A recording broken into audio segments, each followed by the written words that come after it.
We have to work with the government. So we are working through partners. We have to work with the government, but the government has a different way of working. So we have to cope with them. For example, because there are certain BDC which is very needy, and many earthquake victims, they are there, but they were not served. None of the organizations had provided any assistance to them.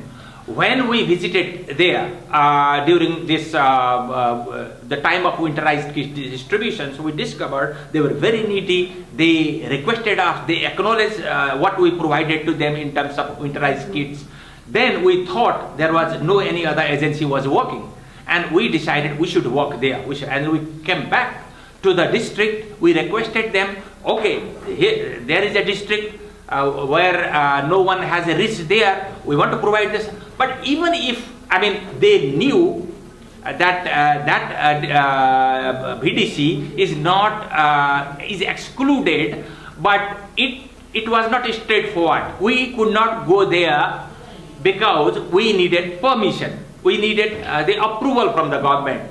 And we had to lobby, we had to advocate to the government to seek the approval to go to that district. Otherwise, we could have gone 3 months earlier. Now, it has taken 3 months time to seek the approval. So we had to lobby, we had to convince them, we had to advocate for us to go to that district, because without the approval, we cannot go there. Finally, we have got the approval. Now we are ready to go to that district. People are happy. We will provide the assistance to those people.